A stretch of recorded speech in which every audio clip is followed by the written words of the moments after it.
about Nashville next, but more importantly, to share with you some of the changes and some of the issues that are there.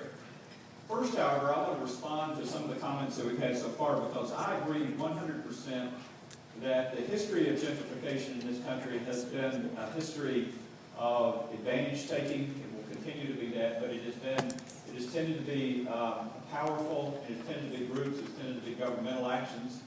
However, to be effective, I think, in terms of dealing with the gentrification we're facing today, and more importantly, we'll be facing over the next 25 years, it's a different approach that has to be taken. There are different issues than historical issues that have related to power, use of eminent domain, and all those types of tools, because they're not the problems of gentrification in the future. We're in the middle of a 10-county growing area. This area is, we have issues not only in Davidson County, but in all of the surrounding counties that relate to this. If you go back to 1963, when Ed was kind of studying his book there, Living the Life, the urban area, this was a one-county urban area, one-county region, and the urban area was all within the L265 loop. If you look out 25 years, this is a 10-county area, and the entire part of the developable part of Davidson County is going to be the urban community. In 2040, Davidson County will have gained 200,000 people. Williamson County and Rutherford County will both be 500,000 people. The size of Davidson County was in the year 2000. Different issues, but it's going to be there. We're going to be a very different community in the year 2040. The largest single ethnic group, racial group, in Davidson County in 2040 will be Latinos. It's going to be, it's a different demographic than what is here now. It's going to be a very diverse community. It's going to have all races, and so working together is not necessarily one race against the other. There will be economic issues that have to be faced as we go through here. I want to mention this because we have just finished up a major issue with the community of trying to prioritize what are the major goals or desires of the community. We had 9,000 original ideas. It was from the community, narrowed down into 34 priorities. We had 5,000 individuals who participated in this, and we had some givens: safe communities, strong public schools, efficient government were given. So we asked the community to prioritize the other 34 issues. And they went through a process that lasted about 3 months in terms of that. And the top priority, and this is why I'm sharing this, is affordable living. This is not a priority that most people have on their radar. It was a top priority of the community.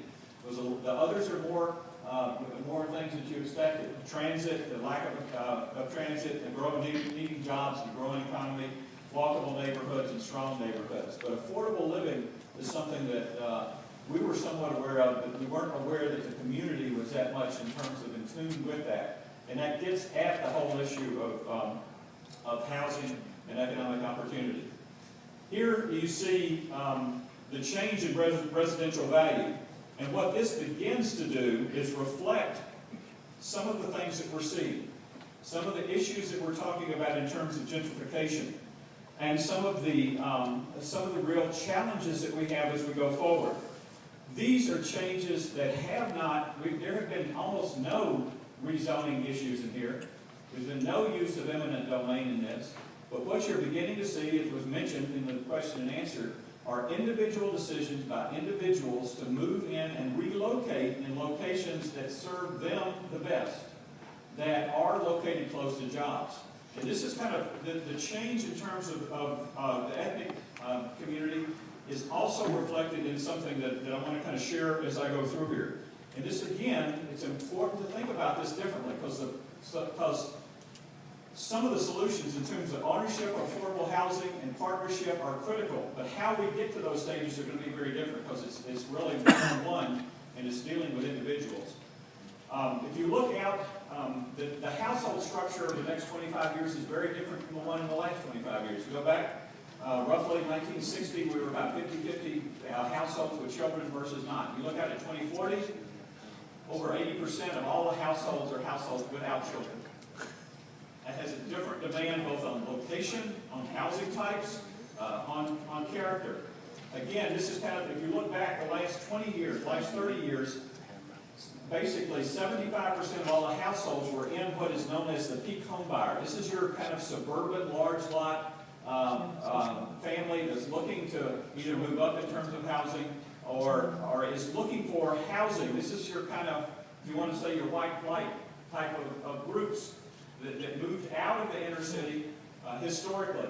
But the next 25 years, over 2/3 of the households are either downsizers, aging boomers like myself, or millennials, people looking for starter homes and have a different set of priorities in terms of their priorities are much more around being close to the activities that they want to be around, whether that's jobs, whether that's shopping, whether that's entertainment, whether that's friends, whatever. So you see, we're beginning to see that in terms of some of the changes in Edgehill, changes in 12 South, changes in a lot of areas, reflect this change in demand. And these are individual decisions on a one-on-one basis. If you look at the next 25 years, 75% of all of the additional housing demand is going to be rental. So how do we accommodate that rental? How do we accommodate the diversity that we're talking about here in a community where the mindset, to a large degree, is still single-family, large lot, single-family suburban development. And so some of the pressure in terms of how do we provide that diversity that will ensure that neighborhoods are affordable for all income groups. And finally, on this type of thing, the demand, 60% of all household groups are looking for either small lot or attached housing. Location, much more important. Location is everything to the growth, to the households of the future. And so they are moving back into neighborhoods that they clear. This is just an example. This is the infill development. You can begin to see, this is a map of infill development over the last 5 or 6 years. It's everywhere. This development is what is sparking what is perceived to be the gentrification issues. But it's not unique. It's in every part of the neighborhoods that are in the first and second ring around downtown. So I just want to kind of go through some of the issues with gentrification, because the issue now in terms of gentrification, and will continue to be, is one much more of economics, one much more of location, one much more of household size.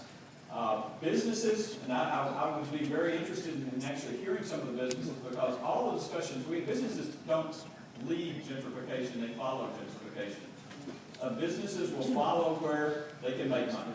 That's the bottom line. There's not anything exotic about it. If they've got customers, they're going to, 1 minute, okay.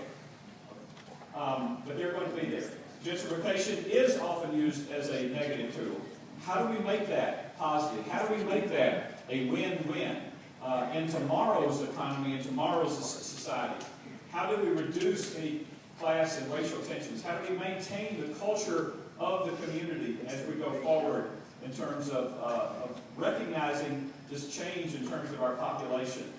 How do we maintain that balance as we move forward? It's interesting because some of the new research that's been done has indicated that it's not necessarily as one-sided as historically thought. There are winners of all ethnic and racial groups, economic groups, as we go forward in terms of looking at some of the areas that have gentrified. So what are some of the pros? We do begin gentrification: stabilization, increased property values, vacancy rates, fiscal revenues, increased development, reduction of suburban sprawl, social mix, decreased crime, rehab, and to some degree a rejuvenation of urban areas. But there are some negatives. There clearly are negatives. Displacement, as we talked about. How do we maintain that balance?